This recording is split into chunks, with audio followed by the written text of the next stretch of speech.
So shall we start?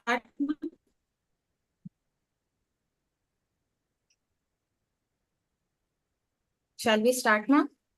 Yes. Okay.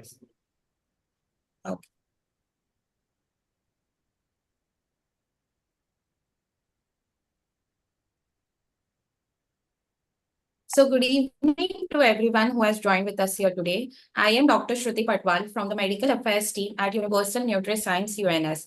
On behalf of UNS, I welcome you all to our UNS D3 Ultra-focused CME on M-POX. Today, we are gathered here to gain insights on a very crucial topic, monkeypox, also known as the M-POX. M-POX is an emerging viral disease with significant public health implications. On 24th of August 2024, WHO Director General Dr. Tedros declared M-POX outbreak as a public health emergency of international concern. Universal Nutriscience, a pioneer in nutraceuticals, is dedicated to addressing such global health challenges. As a scientifically driven company committed to advancing health, today's discussion on M-POX aligns seamlessly with our mission to provide valuable insights, fostering informed conversations, and ensuring a proactive approach towards managing emerging health threats. And to support us with this initiative, today with us we have the very well honored, the very well learned and knowledgeable esteemed speaker, Dr. Mradul Kumar Dagga sir. So Dr. Mradul Kumar Dagga sir has done his MD and Masters of Science in Infectious Diseases from the London School of Hygiene and Tropical Medicine. He is currently working as the Professor of Internal Medicine and Infectious Diseases at ILBS. He was formerly a Head and Director of Medicine and Director Center of Environmental and Occupational Health at Maulana Azad Medical College, New Delhi, which is one of the most reputed medical colleges in India. He also has a few awards to his name, like the WHO Fellowship in Critical Care and Pulmonary Medicine, the ICMR Award and State Award for the Best Serving Doctors by Government of NCT Delhi. He's a very learned and knowledgeable person, like I mentioned. He has more than 230 national and international research publications, 30 book chapters. He has delivered more than 400 presentations at conferences and seminars. He's an expert and member of the selection committee for AIMS, PGI, UPSC. In fact, he's also in the editorial board of reputed journals like the Journal of Respiratory Research, BMJ. He was also an editor of an e-learning book and was on the International Advisory Board of Davidson's Textbook of Medicine. He's a president at Naidisha, which is an NGO for the underprivileged children since 20 years. And he was also the chairman of Task Force for the COVID care in Delhi. So it is with great honor and privilege that we welcome you, sir. Thank you so much, Dr. Mradul, sir, for being with us here today. And without any delay, I'll just hand over the entire platform to you. Thank you so much, Shruti, for those kind words. And I'm really grateful to everyone at and especially Anjali and Dr. Manish for giving me this opportunity. I know. In this evening, in next 20 minutes or so, what I'm going to do is talk to you about this new threat of a global epidemic, which we might expect. And already WHO has declared it as a global health emergency. And so it is very surprising that when talks about this illness, when in era for last 70 years, we have just not seen any case of smallpox. And now suddenly this disease is coming up and spread to most of the corners of the country, of the world. So what is it? It was really a viral zoonotic disease, which are symptoms all typical like smallpox. And many of us not have seen those cases. But luckily, it is less clinical severity. This was first discovered in 1958 in colonies of monkeys who were kept for research. First identified in humans in 1917 in the Democratic Republic of Congo in a 9-year-old boy. Even in Congo, this was eradicated, smallpox was eradicated in 1968. So within 2 years, they found this case there. And in 2003, the first outbreak outside of Africa. So till that period, for next 33 years, it was not outside the African continent. It came with a case reported in USA when a person contacted with infected pair of the dogs. So now over 120 countries have reported M-POX cases between January 2022 to August 2024, and over 100,000 laboratory confirmed cases and over 220 deaths amongst these cases. So most of the deaths are precipitated by this illness in patients with having underlying illnesses. As far as India is concerned, we just last week read about first case confirmed recently from not a new strain from clade, which is the strain I was talking to you about. Until 2022, we have 30 cases reported in India. Now, luckily, there has not been any fatal outcome in any of these reported cases till now. So what is this? This comes from a family of Poxiviridae, which is, subfamily of Cordopoxiviridae, and then a genus Orthopox virus, which is like species like monkeypox virus, and it is primarily a double-strand DNA. So it is a DNA virus. So it comes under the category of a zoonotic viral infection. Luckily, it is self-limiting. Now, what are the two different strains which have still been identified? The clade 1, which is in Central and East Africa, clade 2, which is in West Africa. Now, clade 1 is what is ongoing global outbreak, and it is unfortunately more virulent. Clade 2 in West Africa has been found till now to be less severe. So natural reservoir is yet not completely known. However, certain rodents, including rope squirrels, tree squirrels, Gambian paused rates, dormice, and non-human primates even are known to be naturally susceptible to infection of monkeypox virus. So they may be apes or monkeys or any. Now, what is the incubation period of this illness? Generally, it is 6 to 13 days, but can range from 5 to 21 days.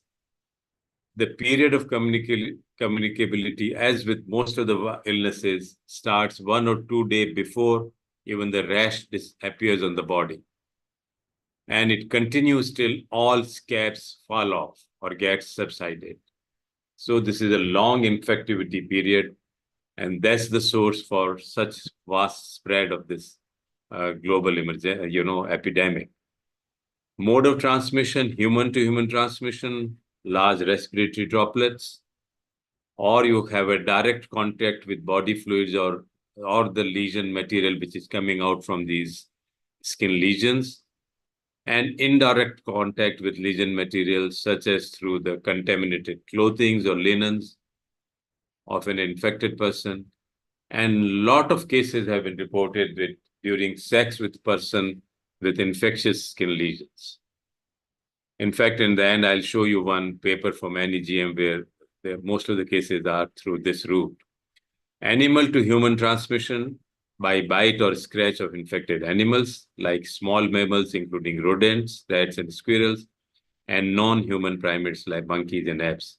And that's why the name monkeypox has been given, or sometimes to the meat preparation of these animals. So very beautifully depicted here, the pathogenesis. You have respiratory droplets, contaminated surfaces that I talked to you about, mucocutaneous lesions. And once it comes out, there is a viral entry and replication in the oropharyngeal or respiratory mucosa. And this leads to a viral load circulates to lymph nodes, draining mucosa, and primary viremia occurs. So animal to human transmission by bite, as I told you, or blood and body fluids of infected animals, or while you are having an infected meat. Once this happens, within a span of 7 to 21 days, the lymph node organs and distant lymph nodes like spleen get impregnated with these, viral replication occurs, and that leads to secondary viremia. And then that spreads to skin and tertiary organs and causes clinical manifestation of monkeypox.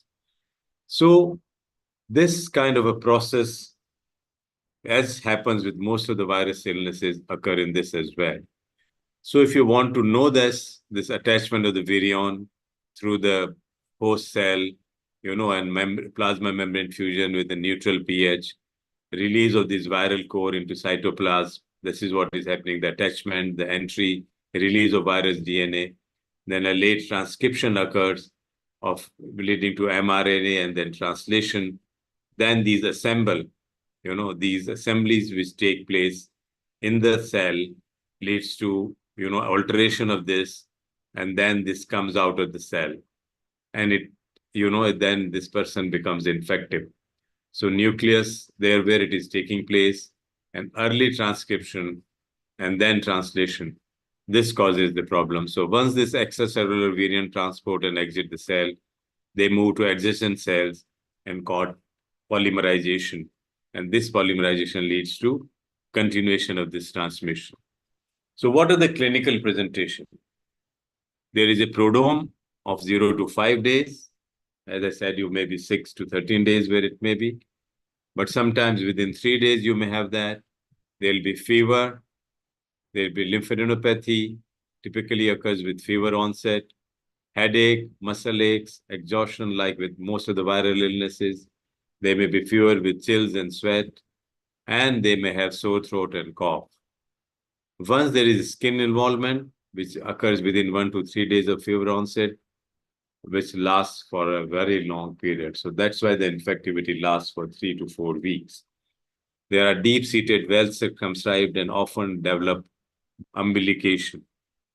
They are also painful until the healing phase, and subsequently they become itchy when there is a crust stage.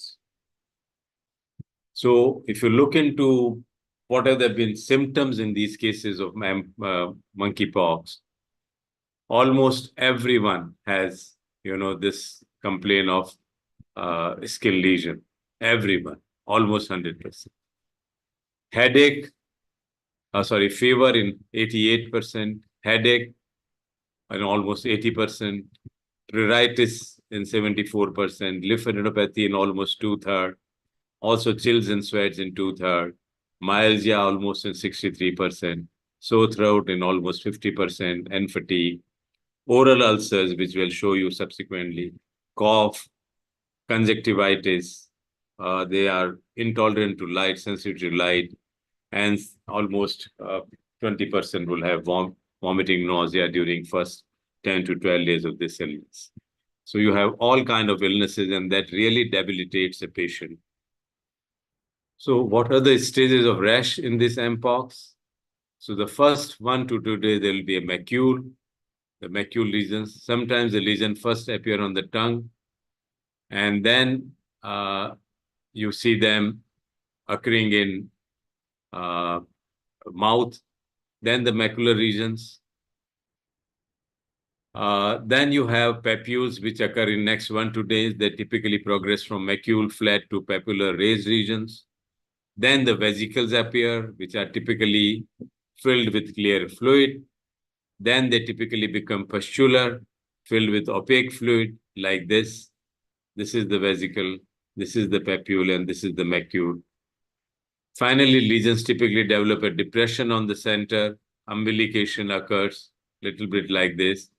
All right. And these pustules remain for at least 5 to 7 days before they begin to crust like this. And by the end of second week, pustules get crusted, scabbed over, and the scab will remain for almost a week or 10 days before they fall off. So these are very, very typical, of M-POX. Now, what are the differential diagnoses? The first thing which comes to our mind is varicella, chickenpox.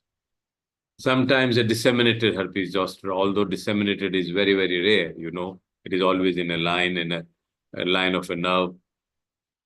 disseminated herpes simplex, measles, and certain sexually transmitted diseases like chancroid, secondary syphilis. Rarely, it may mimic a hand, foot, and mouth disease, which you may also see in patients post-chemotherapy in a lot of scenarios nowadays. And very rarely like infectious mononucleosis and molluscum contagious. But again, these you need to keep in mind. But when we talk about diagnosis, we will refer to where, how do you rule out these all conditions? So what is your approach? First and foremost is, are you a traveler? Are you coming from an endemic region? Or is there a community outbreak going on? And it is a community transmission that you need to know. Asymptomatic, one needs to observe for development of any signs and symptoms for 21 days post-exposure.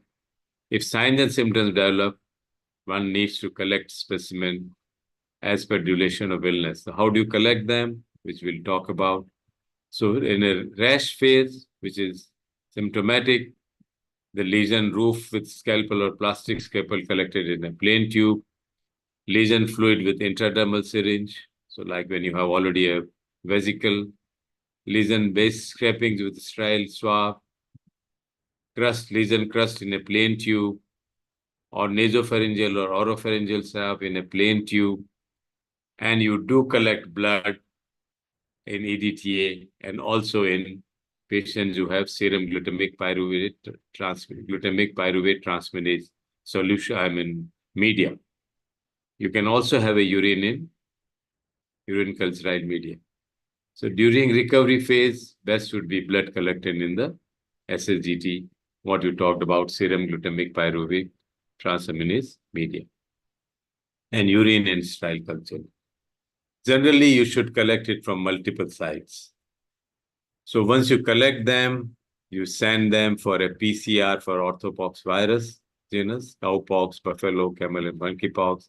If it is negative, you are almost sure that you are not dealing with monkeypox. If it is positive, PCR specific monkeypox, you don't have to worry. Or you can do a real-time PCR monkeypox DNA isolation, and you report it positive for monkeypox. So once you have this, for research purposes and for finding out clade 1 or clade 2, you can do a virus next generation sequencing. And this sequencing is available only at designated laboratories in our country.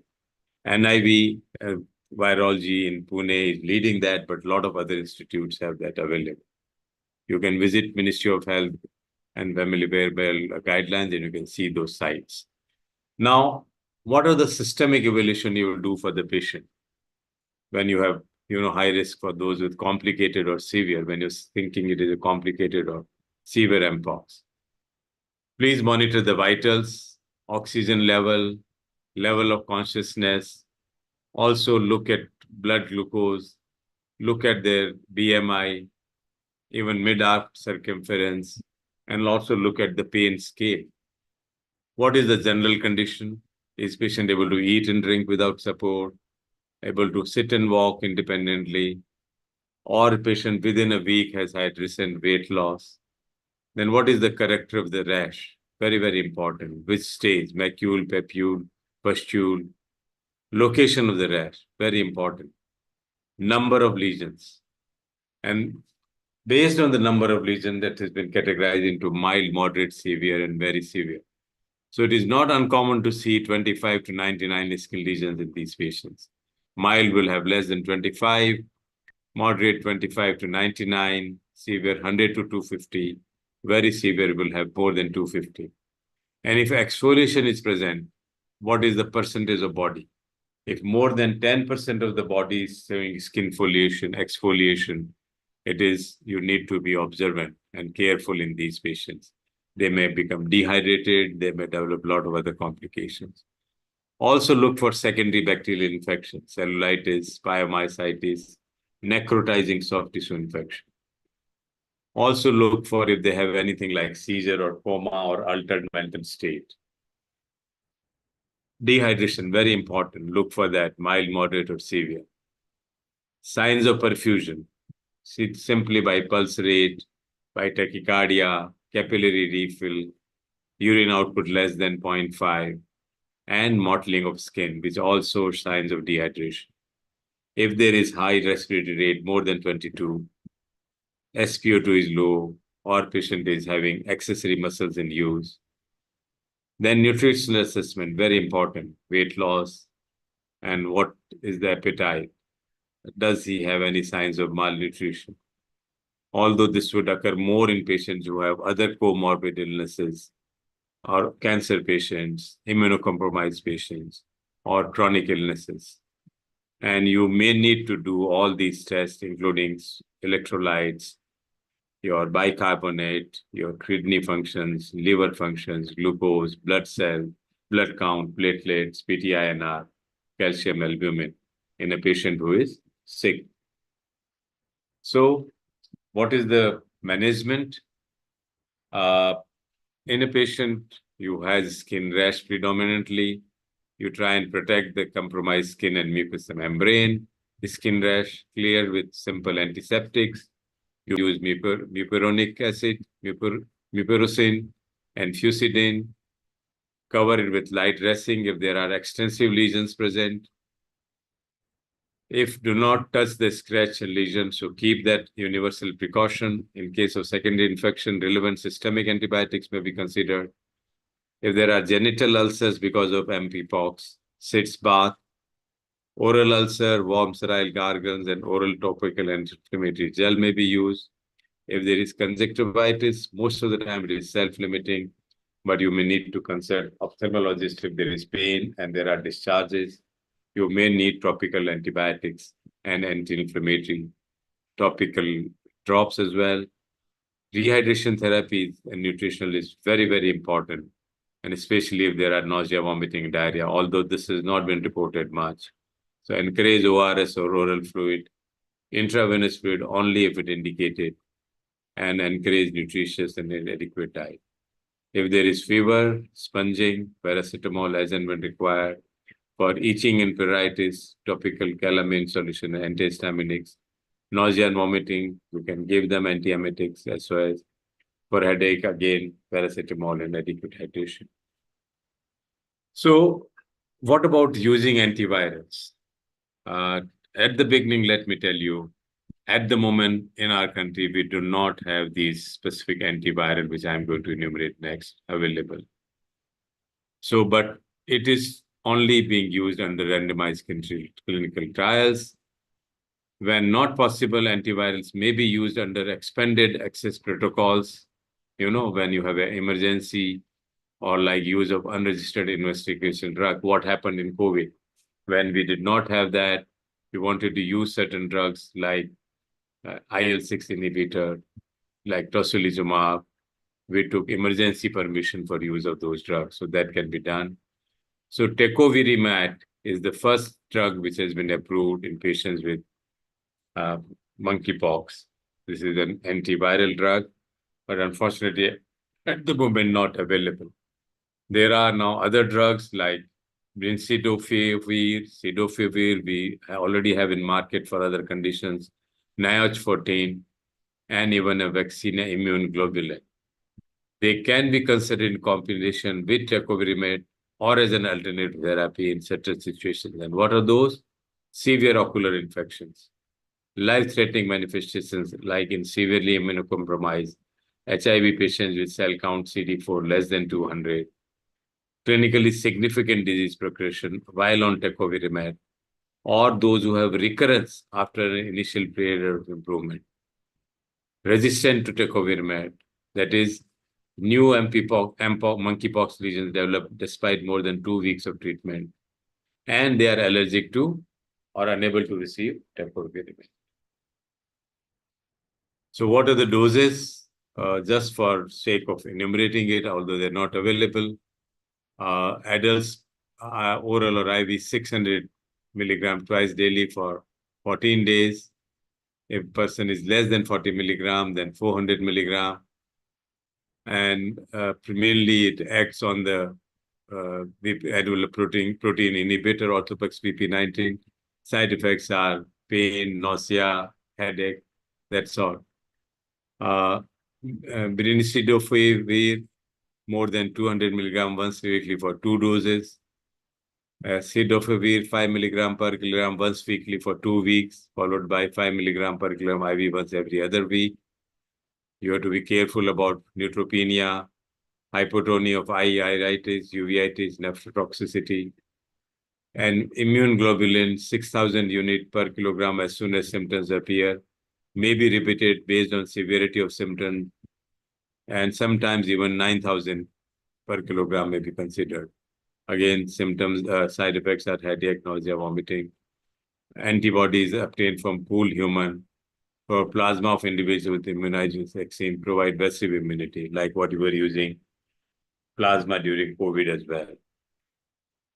So currently, there are some vaccines also recommended, not available with us. Zynos vaccine for risk of exposure to M-POX, including patients traveling to those areas or those who are in close contact with these patients, and those who are immunocompromised, post-transplant, post-cancer patient. The other vaccine is this, also is not been used in the current outbreak. You provide 2 doses, 4 weeks, and then 2 weeks, and that will produce the maximum protection.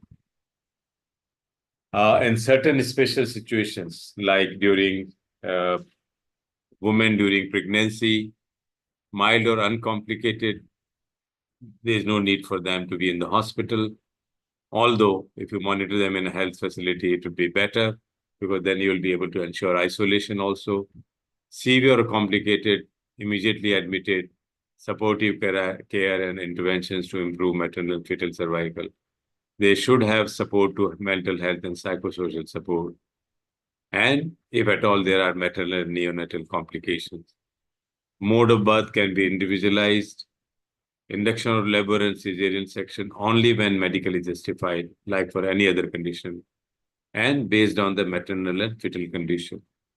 If they are recovered from monkeypox, then you received only routine antenatal, postpartum, or abortion care as appropriate.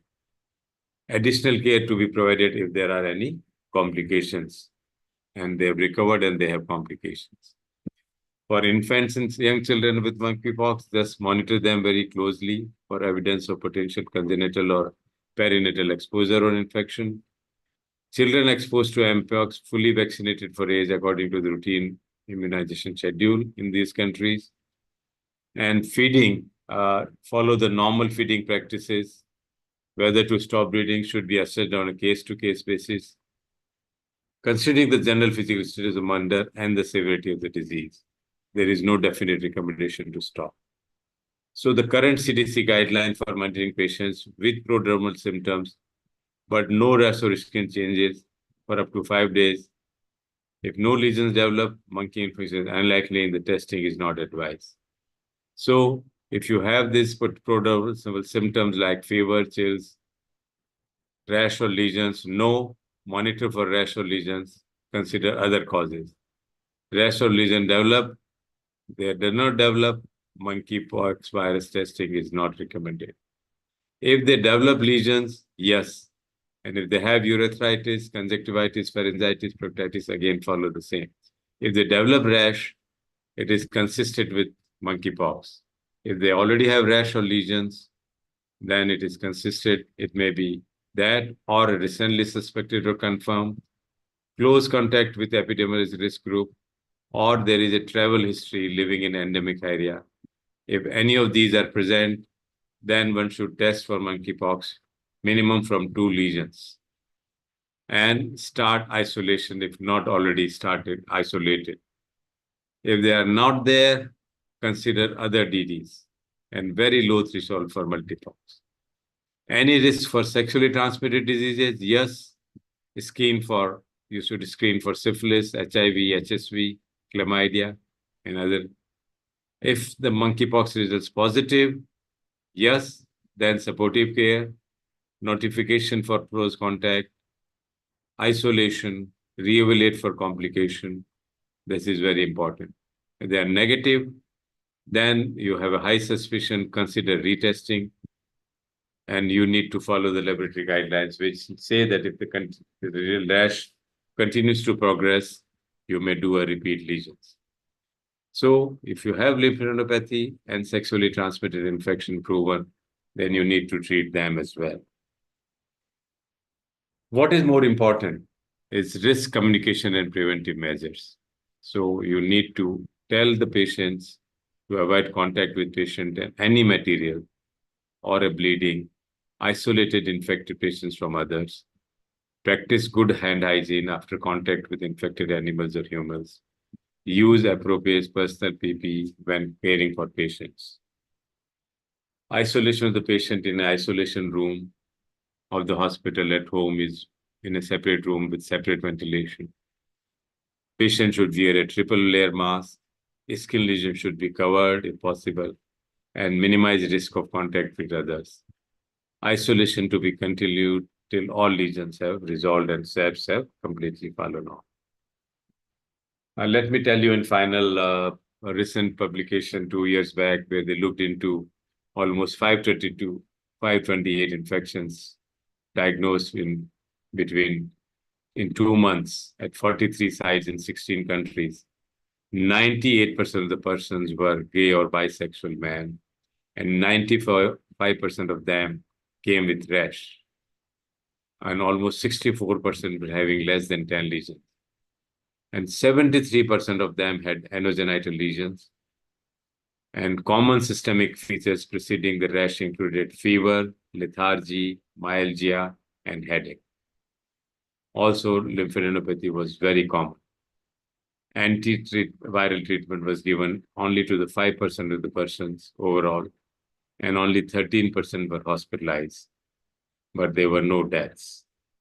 And these were the lesions you can see. These are the kind of lesions you may see in monkeypox on the on the tongue.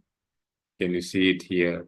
Look at this in the uvula, near close to uvula, tongue, on the lips. Look at these lesions.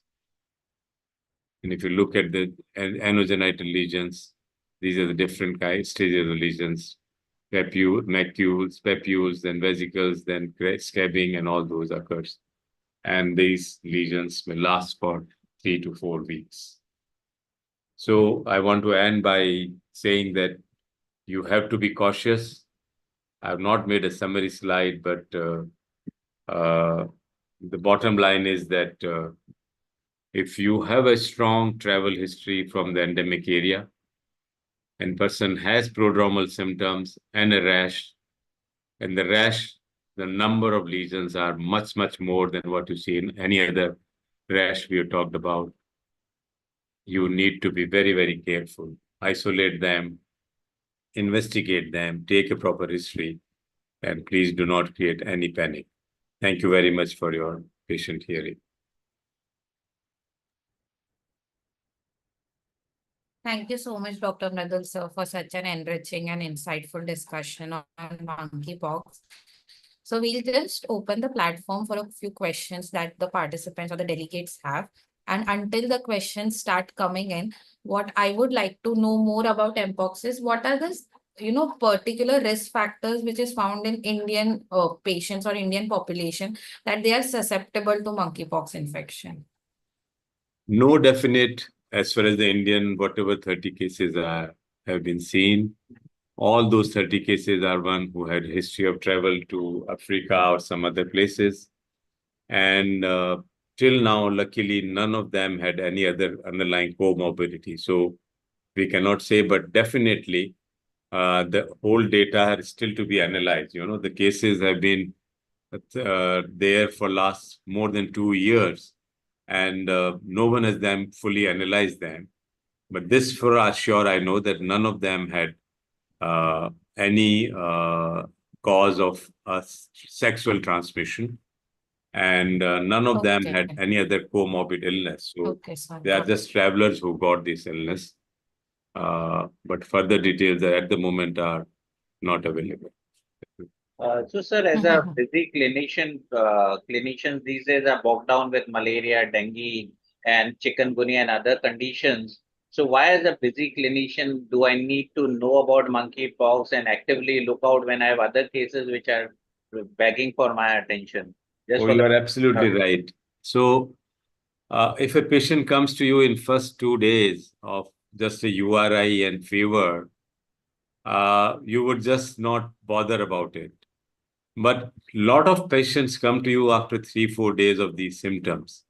And if they at all have any lesion on their skin, and especially on face to begin with, you have to be very, very cautious. And that can only come when you are aware that this is happening. So right now, I know most of our physicians and practicing physicians are not even thinking about it, and they're not even aware about. So you don't take any history of travel in those people. So if you have, my suggestion is that if you have person coming with fever, myalgia, sore throat, and a rash in current scenario, because with dengue and malaria, the rash is very difficult, very different. The rash comes very late. Here, the rash comes within next 4 to 5 days. And the rash of dengue and all that is very, very different from what you see in, or for that matter, even the rash for your measles is also little different. And you may not have first lesions on your face. You may have first lesions on your hands and your chest and abdomen. So the lesions are much less. The lesions are, but of course, in measles, and I would say even before that, in chicken pox, you may have some confusion. So the first and foremost would be chicken pox. But again, the chicken pox lesions are not that many to begin with. They are multiple, I agree. The type of lesions are also similar. But initially, evolving stage, we don't see much. We directly see a papule, we directly see a vesicle, we don't see much macule there. But yes, if you go into depth, you may see that. So only when you have skin lesions, then only you would be more cautious. But by that time, that person might have infected few others already.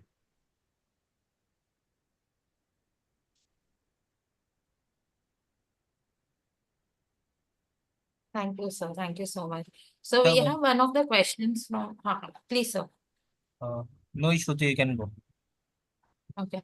So, sir, there is one question from one of the delegates, that is there any particular age group who is more susceptible to monkeypox? No, there is none. There is none. Every category, any age group. If you look into the birth data, most of the cases are in second decade, third decade onwards. But if they are in children as well, they've been described in children as well. So no age group is, every age group is susceptible to it. There is no particular age group. So, sir, how are But the what has also been observed is more so common in many of these Western countries in patients who are having sex with man. So that has been one defining point in monkeypox, which is not so commonly seen with other viral illnesses or common illnesses like chicken pox and all. Yeah. So, sir, how is the mortality rates with monkeypox, and does one need to be worried about the mortality or take it on the lighter side? No, as of now, there is no need to be worried about mortality. But yes, if an individual has underlying chronic serious illness, he or she might have a poor outcome. The worsening of underlying illness can precipitate this issue. And that's why there are scenarios where even a plasma or immunoglobulin is also being tried. And despite that, so the drugs have not worked very well. So it's almost, I'm not saying that it's like COVID, but yes, it's in a way like that. So if you have that, you may not have a severe ARDS like COVID, but you may have your immunity is so low with chronic illnesses that you have this fulminant virus, and that it may cause you 2-3 things, which I told you. Primarily, it may even involve your nervous system. It may involve your GI tract. It may involve your respiratory system.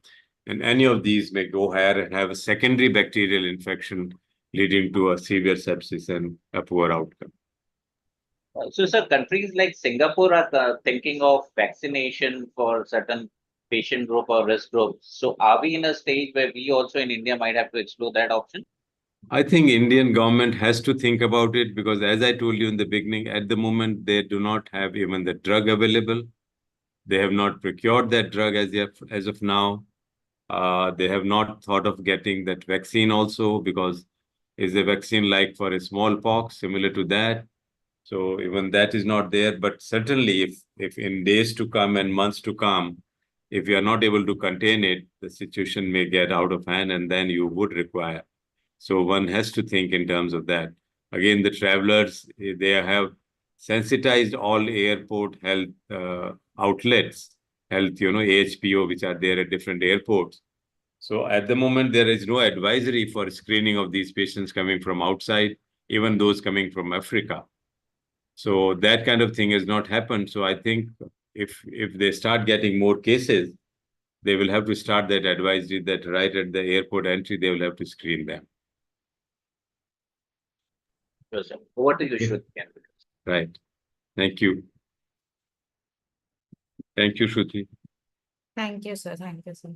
Thank So you. we'll just wait for a few questions if they are coming in. Until then, if Vikas sir or Anjali ma'am or Pallavi ma'am has any questions, they can ask as well. So, sir, there's one common myth which floats around that smallpox and monkeypox are same or they're dissimilar. I understand they are dissimilar, but the common myth is that probably both smallpox and monkeypox are virtually overlap or similar. Yeah, I mean, of course, there would be this common myth because it's almost like, lesions are like pox lesions only. But again, as of now, well, there not been a much reported cases of kind of the severe complications which I've seen with smallpox when it was there. But yes, as I told you from that paper from NEGM also, there was no mortality even in those cases. So, ultimately, what you think in terms of a very worse and poor outcome. So one has to look into what it is. But yes, how it behaves. Is there any chance of mutation here?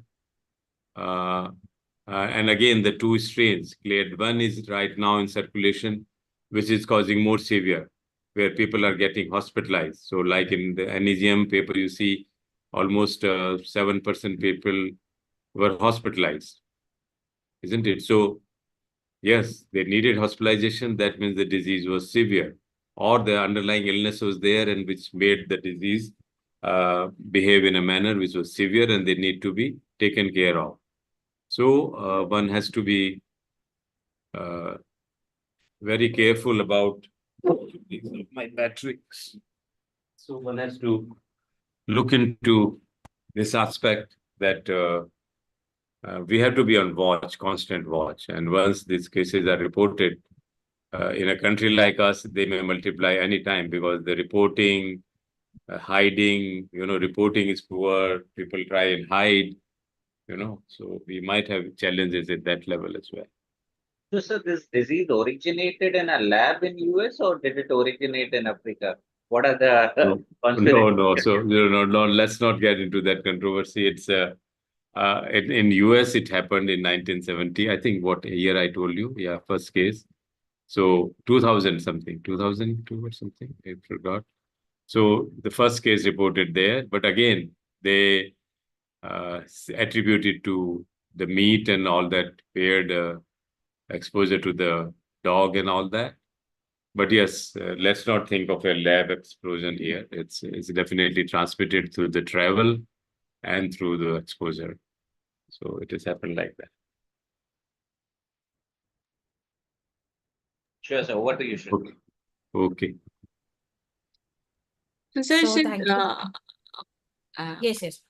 so I have a question. Like, since we are major, like we are from women health, and obviously we have ortho division as well. So, just to understand, is there any complication to the baby if the pregnant woman catches monkeypox? They have not as of reported anything. Mm-hmm. There is no recommendation as of now, Anjali, I know of that there is a prophylaxis to be given to people who got exposed to M-POX during pregnancy. Is it going to bring about that? That is, I am not aware of any Yeah. of that scenario. Just But to they, understand, but like the medications that are given for the M-POX treatment to a pregnant woman, can they, because a pregnant woman are not false supposed to. teratogenicity and all that? Yes, sir. Yes. Yes. So, of course, any of these medicines during first trimester can be a problem. There's no doubt about that. But after first trimester, most of them would not have, like other antivirals. But it is individualized. As of now, the recommendations are individualized according to what scenario you have. After first trimester, not much risk, but during first trimester, one would always have it.